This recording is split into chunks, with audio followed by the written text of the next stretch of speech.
Before we dive into this story, let me tell you something honestly. For 4 years, I gave every single weekend of my life to someone I loved more than anything in this world. And then, in the blink of an eye, I was cut out. No explanation, no mercy, just gone. What came next wasn't revenge. It wasn't bitterness. It was truth. It was presence. It was the kind of justice that doesn't need to scream to be heard. So, stick around. You'll want to hear this. And before we start, let me know in the comments where you're watching from.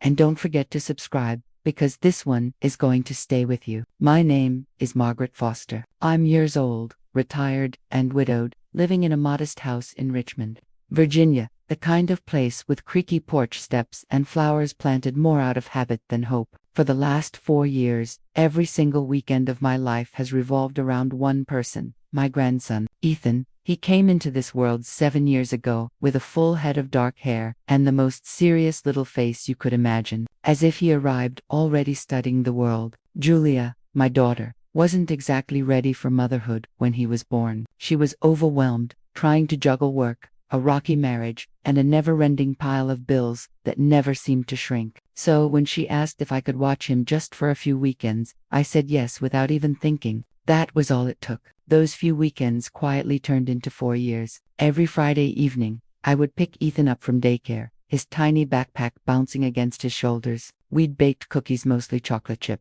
because that's what he loved, filling my kitchen with warmth and sugar and laughter. We watched movies curled up under blankets, built pillow forts that leaned dangerously but stood proud. And I read him stories until he fell asleep on my chest, his breathing slow and steady. I taught him how to ride a bike, running behind him down the sidewalk until my knees ached, how to tie his shoes with patient fingers, how to make scrambled eggs just right, not too dry, not too runny. When he had the flu, it was me who rocked him through the night while Julia was out of town on business, whispering that it would pass. When he lost his first tooth, it was under my pillow that he tucked it, trusting the magic we pretended to believe in. I was the one who saw him, first thing Saturday morning, hair messy and eyes bright, and the one who kissed him goodbye every Sunday night. I didn't do it out of duty. I did it out of love. Because when Ethan smiled up at me and said, "You're my favorite person," I felt like I still had a purpose in this world. Julia rarely said thank you. Most weekends, she would rush in to pick him up without a word, barely making eye contact. At first, I chalked it up to stress, but as the years passed, the distance between us only grew wider. She criticized the snacks I gave him, rolled her eyes whenever I offered advice. Once she snapped at me for trimming his nails, accusing me of crossing boundaries. I had wiped that child's tears, bathed him, fed him, loved him more than I knew was possible. But for her, it was never enough, for maybe it was too much. Too much for her ego. Too much of a reminder of what she hadn't done. Still, I stayed quiet. I swallowed my pride, bit my tongue, smiled when I wanted to cry. Because being in Ethan's life was worth more than winning any argument. That little boy didn't ask to be the rope in a silent tug-of-war between his mother and grandmother. Then came the day everything began to shift. It was an ordinary Saturday morning. Ethan was glued to his tablet, watching those fast, loud videos that always made me uneasy, his eyes glazed, fingers tapping like he was hypnotized. I sat beside him gently and said, "Sweetheart, maybe it's time for a break. Let's play outside a bit." H looked at me and nodded. Ethan never gave me trouble. But right then, Julia walked in with her arms full of grocery bags. She heard me and froze. "I told you," she said, not even looking at me. "I let him use the tablet as long as he wants. It's not a big deal," I replied calmly. "I just think a little fresh air wouldn't hurt. That's all." She dropped the bags onto the counter harder than necessary. "You always think you know best, don't you? Always have to interfere." I was stunned. I wasn't interfering. I was just— She cut me off sharply. "You don't need to come next weekend. I've got it." I blinked, unsure I'd heard her right. "What do you mean?" "I mean," she said, grabbing her keys without even looking at me, "you don't need to watch him anymore. I'll make other arrangements." And just like that, she walked out. I stood there for a long time, in the silence that followed, my hands trembling slightly, my heart pounding in my ears. I couldn't tell if what I felt was anger, or sadness, or both. All I knew was that something had shattered, something I never imagined could break. I told myself it was just a bad moment, that she'd cool down, that it would blow over. But deep inside, a quiet voice told me something had changed forever, and I wasn't ready for what was coming next. The days after that Saturday blurred into one long haze of confusion and hurt. I kept checking my phone, waiting for Julia to call or text, to say she'd overreacted. But nothing came, no messages, no apologies, just silence. By Thursday, I still hadn't heard a word. That's when I saw it. I was scrolling through Facebook, a mindless habit I picked up after my husband passed, not looking for anything in particular, when there it was, Julia's post. Bright and cheerful, a banner that read, "Ethan's turning, come celebrate with us." Attached was a digital invitation, balloons, cupcakes, the whole deal. And there were over 30 names tagged in the post. Neighbors, friends from her yoga class, everyone except me. I stared at the screen, rereading it over and over, as if maybe I'd missed my own name, maybe it was a mistake, maybe I just hadn't looked carefully enough. But no, she'd made it clear. This wasn't a slip. It was deliberate, calculated. She was throwing a birthday party for the boy I practically raised, and I wasn't invited. I clicked on the comments, scrolling through the usual stream of emojis and can't wait messages. And then one aunt commented, "So happy for Ethan. He's lucky to have such a great mom." And that one hit hard. I didn't respond, didn't comment. Just closed my laptop and sat there in the quiet, the kind of quiet that presses against your chest and makes it hard to breathe. That evening I tried to call Julia. No answer. I left a message. "Julia, please, can we talk? I don't understand what's happening." She didn't call back. I called again the next day, and this time she answered, her voice flat. "What is it, Ma?" "I saw the post," I said. "You're really doing this without me?" She sighed, that long, dramatic kind of sigh that lets you know you're already losing. "I told you I need some space. We're just keeping it small this year. Close friends. No stress." "No stress," I repeated, and I laughed, but it came out bitter. "I've watched Ethan every weekend for 4 years, Julia. I changed his diapers. I held him when he had night terrors. And now I'm not close enough to be at his birthday." She didn't answer right away. Then, quietly, she said, "Mom, I think we need boundaries. You don't always respect how I do things." My mouth went dry. "So this is punishment?" "It's not punishment. It's a decision," she said, and then added, "Anyway, I have to go." And just like that, she hung up. I stood in my kitchen with the phone still in my hand, feeling like I'd been slapped across the face. Boundaries. I had spent the last decade tiptoeing around every word, every opinion, just to stay close. I had bent myself in half to keep the peace, and now I was being erased. I didn't cry, not yet. Instead, I started thinking about all the mornings I woke up early to pack his bag, all the school projects I helped with, all the times I canceled plans, pushed through pain, ignored my own needs just to be there. I thought about the look on Ethan's face when he used to run into my arms, calling me Mimi like it was the most natural thing in the world. And now, in the eyes of his mother, I was an outsider. That night I sat at the edge of my bed, the room lit only by the soft glow of the bedside lamp, and I stared at a photo of Ethan on my nightstand, him in a red hoodie, frosting on his chin, grinning like the world was made of cake and love. The tears finally came, hot and angry, but beneath the sorrow something else stirred, not rage, not revenge, resolve. If she wanted to rewrite the story and erase me from the narrative, then fine, but I'd write my own chapter, and I'd do it for him. I didn't know exactly how yet, but I knew one thing for sure: I would not go quietly. Friday morning came like a fog, heavy and slow. I woke up before sunrise, habit mostly, but also because sleep had turned its back on me and my mind was a looping reel of memories. Ethan in his Halloween costume.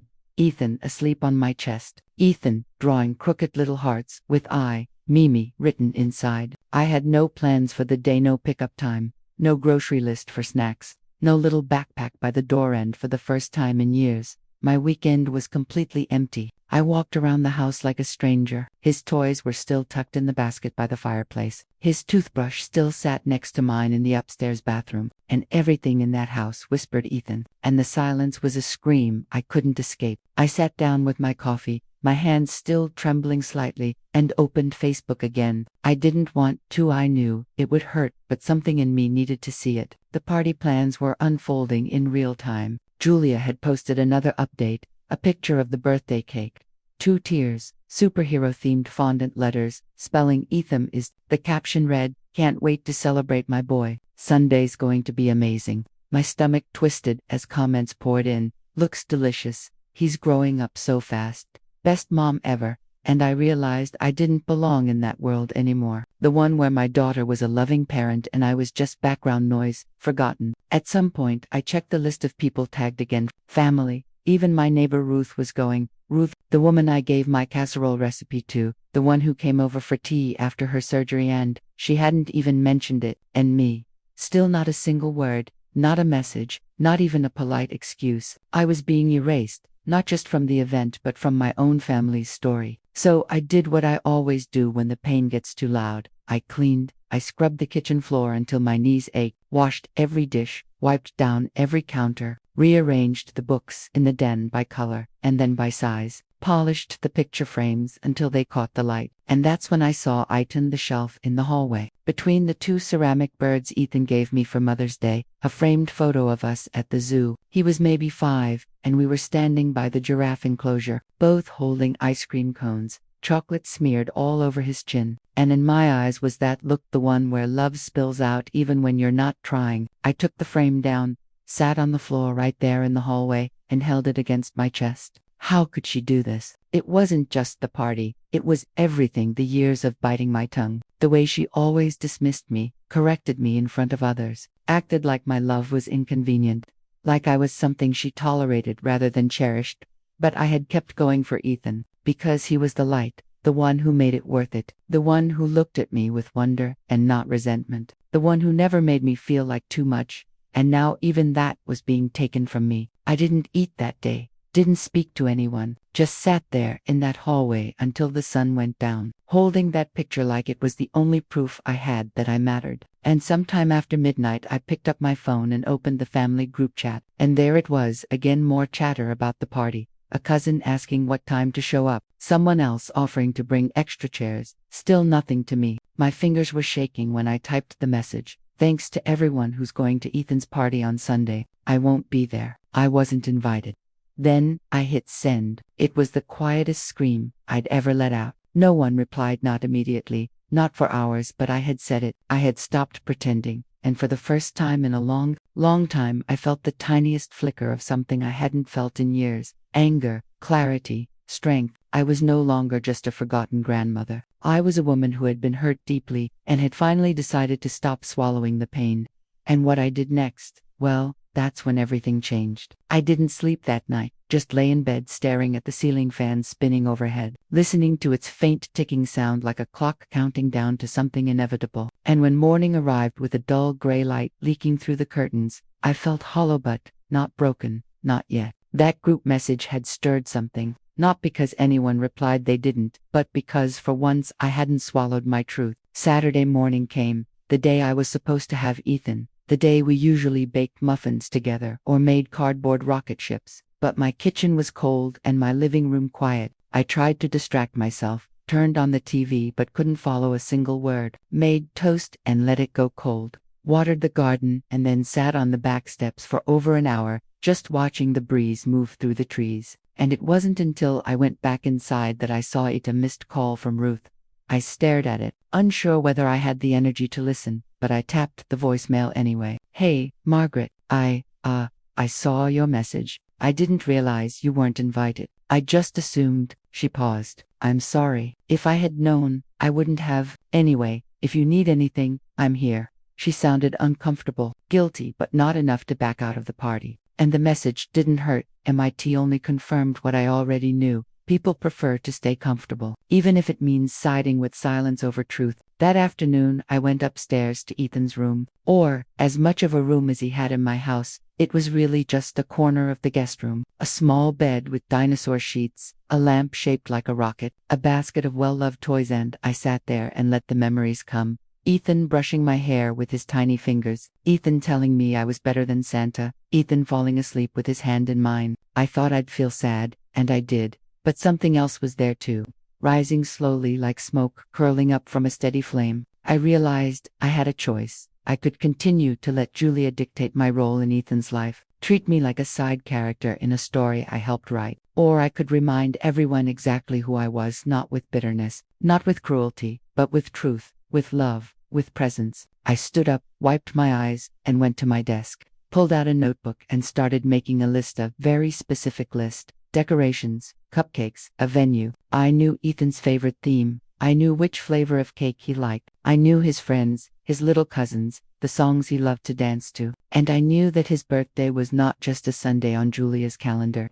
It was a celebration of a life I had poured my heart into. So I made a plan. I would throw him a birthday party, not a protest, not a tantrum, but a celebration one day earlier. One day before the real party. One day that would remind everyone, and especially Ethan, that I had been there all along. But I wouldn't tell Julia this wasn't about her. It was about showing Ethan and myself that I hadn't disappeared, that I wouldn't be erased. That night I called the church down the street where Ethan had once sung in the Christmas play. They had a small community hall, and I'd helped with bake sales there. So I knew the coordinator, Helen, and she answered on the second ring. "Margaret," she said, surprised. "What can I do for you?" "I need a favor," I said, my voice steady. "I want to book the hall for a birthday party tomorrow." She hesitated. "That's short notice." "I know," I said, "but it's important." She was quiet for a moment, and then she said, "You've always shown up for us. Of course, we'll make it happen." And I nearly cried, not because of the favor, but because someone saw me, saw my value. I stayed up most of the night pulling old boxes down from the attics, paper lanterns, tablecloths from past holidays, dusting off folding chairs, wiping down platters, making lists and phone calls, sending invitations to the people who mattered, not the ones who would judge me, but the ones who knew me. I didn't ask them to take sides. I just told the truth. "I'm throwing a small birthday party for Ethan Saturday at the church hall. I'd love for you to come." Some of them paused, some didn't reply right away, but others said yes, and that was enough. At 2 a.m., as I packed goodie bags surrounded by balloons and frosting-smeared utensils, I looked around and felt something I hadn't felt in weeks. Not sadness, not anger, but purpose. Tomorrow I would show up, not because I was invited, but because I mattered, because he mattered, and no one could take that away from me. I woke up early, even before the sun, my hands aching from all the prep the night before, blowing balloons, tying ribbons, icing cupcakes. But I didn't care. My whole body buzzed with a strange mix of nerves and something I hadn't felt in weeks, anticipation. I brewed my coffee and looked out the kitchen window. It was still dark, but the first hints of morning were breaking through. Today wasn't just Saturday, it was our day, mine and Ethan's, the day we reclaimed something no one had the right to take away. By 8 a.m., I was at the church hall, and Helen had already opened up and helped me drag in the folding tables. The place wasn't fancy linoleum floors and those clunky plastic chairs that always wobble, but I was going to fill it with color, with joy, with us. I laid out the decor because that was still Ethan's obsession. Green streamers, diner print plates, and a banner I made myself that read EE's Big Day. I hung it crooked at first, and instead of fixing it, I laughed. He'd love that. The cake arrived chocolate with vanilla filling, little plastic dinosaurs climbing up the sides, and I'd ordered it from the same bakery that made his first birthday cake. The woman at the counter had smiled when I told her it was for my grandson. "He's lucky to have a grandma like you," she'd said. She didn't know the half of it. By noon the tables were set and the smell of freshly baked cupcakes filled the room, and people began to trickle in, cousins, friends from church, even one of Ethan's classmates with his parents, and each person who walked through that door carried more than a gift. They brought validation, quiet loyalty, unspoken understanding. Then, right on time, Ethan arrived. He thought he was just coming over for our usual Saturday. Julia had dropped him off early, clearly eager to be rid of him while she prepared for her party the next day, and she didn't even walk him to the door. He came in with his backpack swinging and yelled, "Mimi." "Hey buddy," I said, kneeling down to hug him. "Want to take a little ride?" He grinned. "Where to?" "You'll see." We got in the car, and he asked question after question the whole way. I told him we had a surprise, and he tried guessing the park, the zoo, a toy store, and when we pulled up to the church hall and I opened the doors for him, his jaw dropped. The room exploded with applause and cheers, music playing softly in the background, tables full of food and decorations, and most of all, people who knew what today meant. Ethan turned to me, his eyes wide. Is this for me?" "All for you, sweetheart," I said, trying not to cry. He ran into the room, touching everything, hugging everyone. He danced, he played games, he laughed that kind of deep belly laugh only kids can make, and every time he looked at me, I saw something I'd been afraid I'd lost: connection, recognition, love. We ate cake, he blew out candles, I helped him open presents, and at one point he whispered in my ear, "This is the best party ever, Mimi." And just like that, every ache, every insult, every rejection faded into the background because this joy, this bond, this truth was real. I noticed a few people taking pictures, posting them online. I didn't stop them. Let Julia see. Let her scroll through her phone tomorrow and realize she didn't get to write the whole story. That no matter how tightly she tried to control the narrative, I was still in it. Not because I demanded it, but because I earned it. Later, as the guests said their goodbyes and the hall quieted down, Ethan wandered over with a piece of cake in his hand and asked, half serious, "Do I get to birthdays now?" I smiled. "Well, this one's special. This one's just for us." He nodded and leaned his head against my arm, and I held him close, breathing in the moment. I didn't know what Julia would say when she found out. Didn't know what would come next. But right then, with Ethan in my arms and the people who mattered still lingering in the room, I felt whole again. I had shown up. I had reminded the world and myself who I was, and nothing would ever take that away. I barely slept that night, but for the first time in weeks, it wasn't from pain. It was from peace. A quiet kind of satisfaction hummed beneath my skin. I had done it. I had given Ethan the kind of day he deserved, and I had reminded myself that I wasn't invisible. Still, the silence that followed the party was thick and heavy, like the air before a storm. Sunday morning I sat at the kitchen table with a cup of lukewarm coffee and waited. I knew Julia would find out. The photos were already making their way through the family circle, smiling faces, a dinosaur cake, Ethan holding a balloon in each hand, beaming like he had no idea what kind of emotional battlefield surrounded him. I wasn't sure how or when the explosion would happen, but I knew it was coming, and it came just after noon. I was putting away dishes when the knock landed on the door, hard and fast. No rhythm to attend. My heart kicked in my chest before my feet even moved. When I opened the door, Julia was standing there, arms crossed, eyes sharp. "You threw him a party," she said. It wasn't a question. It was an accusation. I took a breath. "Yes, I did." Her mouth twisted. "Behind my back, without asking me." I stepped aside and motioned for her to come in. She didn't move. "I'm not here for coffee, Mom." "I didn't offer," I replied, quieter than I expected. She stared at me, jaw tight. "You completely overstepped. That was my party to throw. And I'm his grandmother," I said, matching her tone. "I've been with him every weekend for 4 years. You took that away from me without warning, without explanation, and then threw a party I wasn't even invited to. So no, Julia, I didn't ask, because you made it clear my presence wasn't wanted." She blinked as if the words had slapped her. "You're always making yourself the victim." I let out one hollow laugh. "You think this is about me? This is about a little boy who deserves to be celebrated by everyone who loves him. And whether you like it or not, I love him. I've been there for him. He's my son," she said sharply. "And he's my grandson," I snapped. "That doesn't disappear because you're having a bad week and want to punish someone." For a moment we stood there in the doorway, breathing heavily to women who had been dancing around this fight for years, only now it had finally erupted. "You always do this," she said bitterly. "You act like you know best, like you're the only one who cares."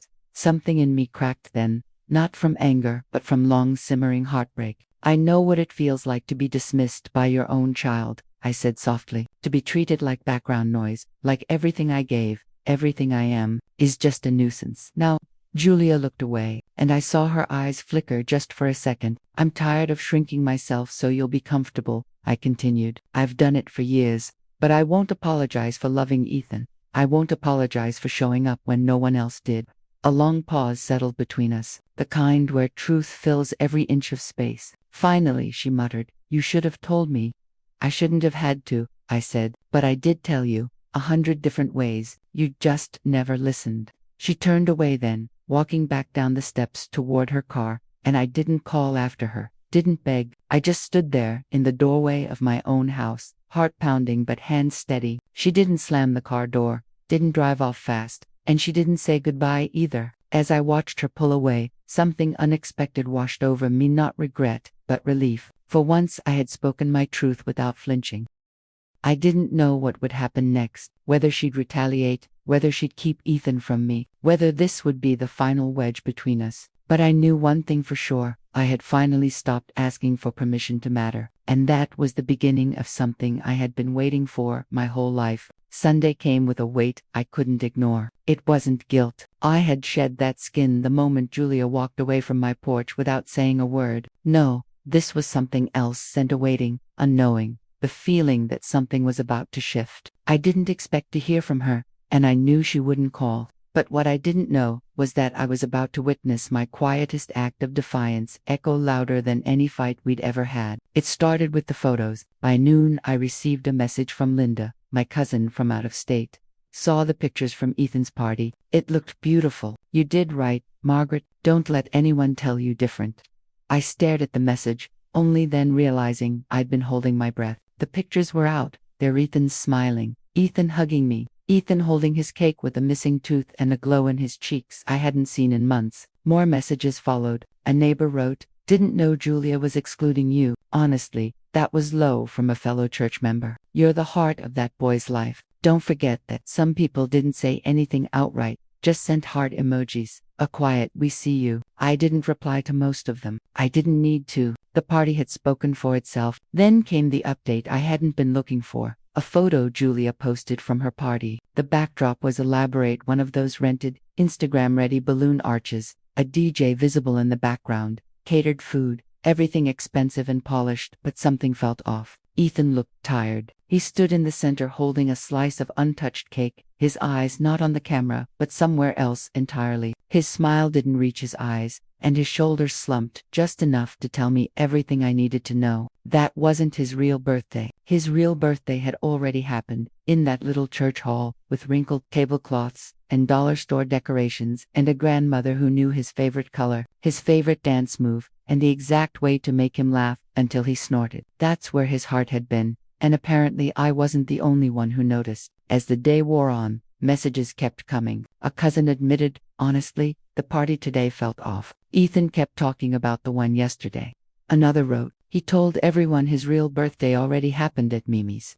That was the moment I understood. My silence had been louder than Julia's eraser. By not fighting, by not dragging her name through the mud, by simply showing up for Ethan and loving him the only way I knew how, I had drawn a line she couldn't cross. She could control a guest list. She could control a calendar, but she couldn't control love. She couldn't control what Ethan remembered. Later that evening, as I sat on the couch flipping through the leftover party pictures, one stopped me cold. It was Ethan hugging me, his cheek pressed against my chest, his small arms wrapped tightly around my middle, as if anchoring himself there. That photo, more than the cake, more than the decorations, told the whole story. It was proof that when the noise faded and the balloons deflated, what remained was presence, memory, connection, and no matter what came next, that was unshakable, undeniable, uninvited but unforgettable. I had just finished folding the last of the tablecloths from the party when I heard another knock, slower this time, heavier. I didn't need to guess who it was. I opened the door and found Julia standing there, no makeup, her hair pulled back in a messy bun,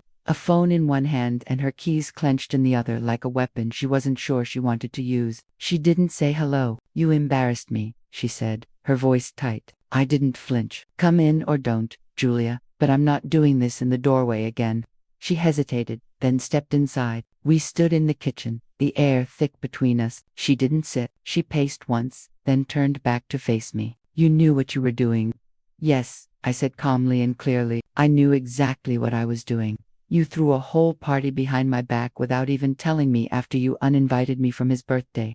After you cut me off like I meant nothing." I met her stare. "What did you expect, Julia? That I'd just sit in silence while you erased me?" She scoffed. "It wasn't about erasing, it was about space. You never know when to back off." I looked her straight in the eye. "Back off? From my own grandson, after I raised him every weekend for 4 years. You want me to back off from that?" Her lips trembled slightly, though she masked it quickly. "I'm his mother." "I've never tried to take that from you," I said. "But you've tried to take everything from me, the joy, the bond, the right to love him openly." She shook her head and began pacing again. "You always make yourself the victim." "No," I said quietly but firmly. "I stayed quiet for years." "You think I didn't hear every eye roll, every dismissal, every time you corrected me in front of people like I was some old woman who couldn't be trusted?" I asked, my voice trembling but steady enough to carry the weight of years. "I let it go because I thought it's not worth the fight. I'll keep the peace." I paused, and when I spoke again my voice dropped. "But this time, Julia, you crossed the line. You took something sacred and used it as a weapon. You turned Ethan's birthday into punishment, not just for me, for him." She opened her mouth to interrupt, but I raised my hand. No, it's my turn. I walked to the counter, picked up the framed photo of Ethan, holding the little dinosaur figure from the party, and set it down in front of her. He told me it was the best day of his life. Julia stared at the picture, her arms tightening across her chest. You humiliated me, she whispered. No, I replied. I reminded you of what I've done, of who I am, of what you've chosen to forget.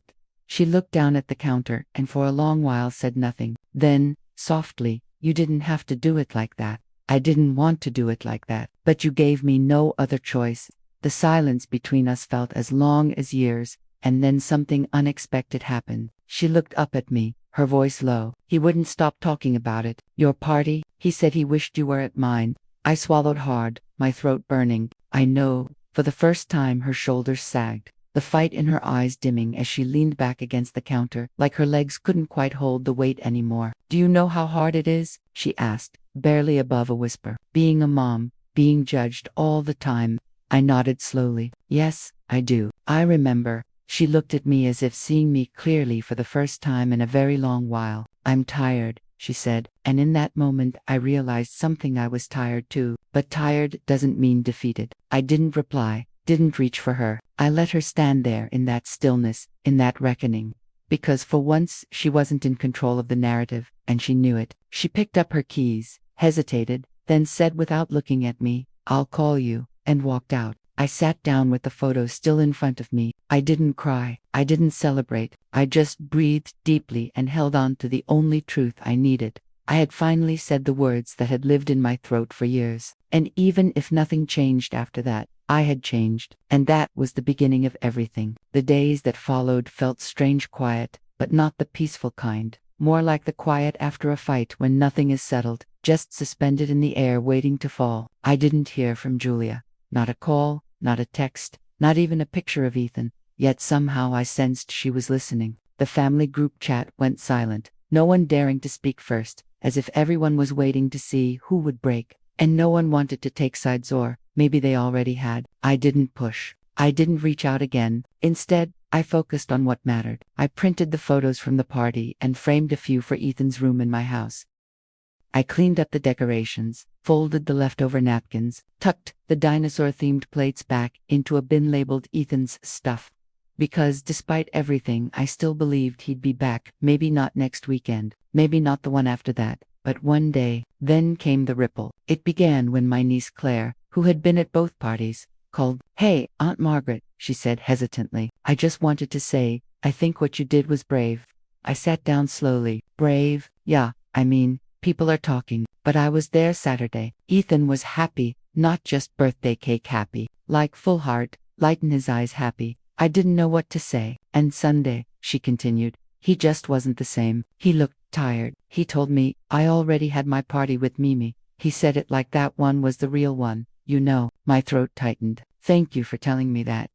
After that, more calls trickled in texts. A message from a friend at church. That little boy adores you. Don't let anyone try to rewrite that. People weren't just choosing sides. They were remembering, and Julia couldn't hide from that. I didn't want revenge. I didn't want her shunned or shamed. I just wanted the truth seen, the record set straight. I wasn't some bitter grandmother acting out of spite. I was someone who had been there, who had shown up, who had been pushed aside because it was easier than confronting what I represented. Love that never left. A mirror reflecting what she didn't want to face. Later that week, at the grocery store, I ran into one of Julia's friends. The awkward pause in her smile said everything before she even spoke. Finally, she admitted, I didn't know what was going on. I just thought maybe you were traveling or something. I smiled, though it didn't reach my eyes. No, I was here, just not invited. She shifted, clearly uncomfortable. Well, the party was nice.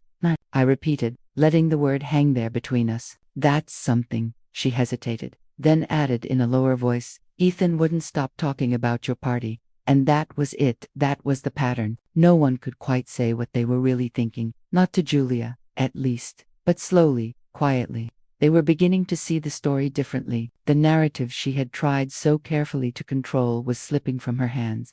And not because I fought her for it, but because I had simply lived my truth out loud. And Ethan, sweet honest Ethan, was the loudest part of it. Apparently, he had told his teacher about my party too.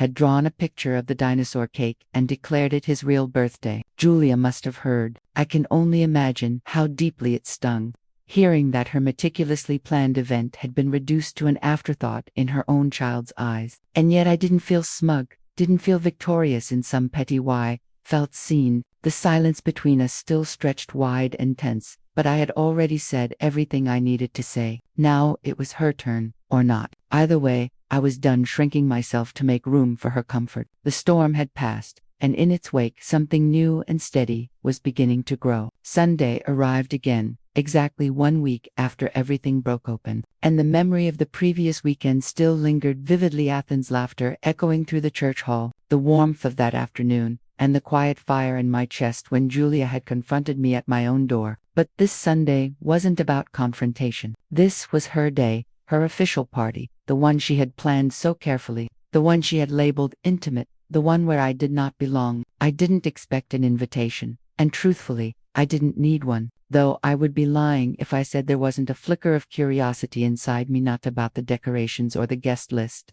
but about something else entirely. Would they notice? Would they feel the absence? Around midday, I sat on the porch with a glass of sweet tea, the condensation sliding slowly down the glass, and watched the world drift by. The sun pressed hot against the afternoon. The cicadas sang loudly from the trees, and my neighborhood felt strangely quiet for a Sunday. I found myself wondering what Ethan was doing at that exact moment, blowing out candles, perhaps, or playing party games, opening gifts from people who hadn't been there when he cried through stomach aches, or when he scraped his knees learning to ride a bike. I didn't scroll through social media. I didn't need to. The messages found me anyway. The first was from Ruth, my neighbor. I stopped by the party for a bit. It felt weird without you there. Then Claire again. I think half the guests expected to see you. Ethan kept asking where you were. And then the one that made me close my eyes, he told me it wasn't his real birthday. He said, Mimi already gave me the real one. It wasn't vindication that washed over me. It was validation, a quiet confirmation that presence speaks louder than performance, that even a child barely 8 years old can feel the difference between love that shows up and love that simply hosts. Later that evening, I did glance online. Julia had posted a single photo, just one, Ethan standing in front of a mountain of wrapped gifts. A banner stretched behind him that read, Happy 8th birthday. The picture was polished, carefully framed, perfectly acceptable, but it felt sterile, like a magazine cover arranged by someone determined to prove something. And Ethan, he wasn't smiling. He didn't look sad or angry either. He just looked tired, as if he had already lived through the celebration that truly mattered, and this was merely the Aunt Kathy called, not long after. She never chose sides. She was the kind of woman who baked casseroles for both ends of a family feud, always steady, always kind. Her voice that evening was gentle and thoughtful. I just wanted to say, she began softly, you did what any real grandmother would have done. I wasn't trying to compete. I told her honestly. I know, she replied, but you won anyway. And she was right, though not in the way people usually mean when they talk about winning. I hadn't won because I threw the better party, or because more guests approved. I had won because Ethan felt seen, because I had given him something his mother, in all her careful effort to control and curate, had overlooked, a space where he could simply be loved, not paraded, not posed, not performed for, just loved. No stack of presents could rival the quiet certainty of being held by someone who knew his favorite dinosaur, the name of his imaginary friend, and exactly how he liked the crust cut off his sandwiches. That night, I didn't wait for Julia to call. I didn't expect her to. I had already spoken when silence had become unbearable, had acted when shrinking would have cost me too much. Now the silence belonged to her. Whether she chose to fill it or let it stretch on no longer frightened me, because I understood something I hadn't before. I hadn't been excluded. I had risen. I had stepped above the pettiness, the shame, the quiet erasure, and in doing so I had rediscovered the version of myself I thought had disappeared years ago. The woman who no longer asked for a seat at the table because she brought her own chair. And as the days passed and the dust from the party began to settle, the photos slowed, the comments faded, and life, as it always does, moved forward. But something in the air had shifted, subtle but undeniable, and even though Julia still hadn't called, I knew she would. It was only a matter of time. Tuesday afternoon arrived, cloudy and quiet, the kind of day where everything feels suspended. And when the phone finally rang, I stared at the screen longer than I should have. Her name glowing there like a challenge I had been expecting. I answered. "Hi," she said, her voice small, almost fragile. "Hi." A pause followed, deep and heavy, filled with all the words we had swallowed over the years. "Can we talk?" she asked. I didn't hesitate. Yes, she came by that evening, no effin'. No car seat in the back, just her alone, walking up my porch steps, as if unsure whether the door would open for her. I opened it and stepped aside, and this time she didn't hover at the threshold. She walked in and sat at the kitchen table, the same table where only a week earlier she had stood and accused me of betrayal. But this wasn't that same woman. This version of her seemed softer, smaller, somehow tired in a way that went deeper than sleep. I sat across from her, and the silence stretched between us again, long and delicate. She broke it first. "Ethan misses you." I nodded slowly. "I miss him, too."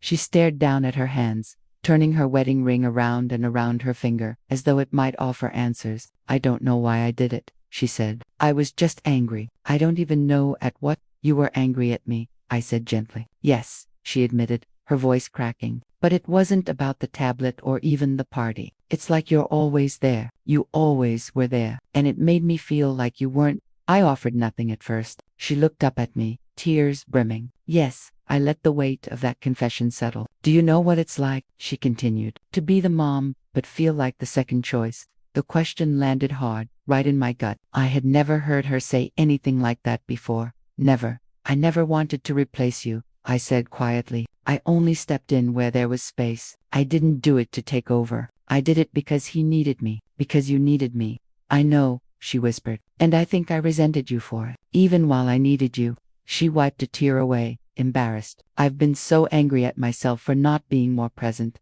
for not knowing how to be the kind of mother I thought I should be. And every time Ethan came home talking about you, it just reminded me that," she faltered, "that you weren't enough." I asked softly. She nodded. I reached across the table slowly, carefully, and laid my hand over hers. "Julia, you were doing your best. I saw that. I never judged you. Not once." Her lip trembled and she looked away. "But you judged me," I continued gently. "You punished me for loving him too well. That broke something."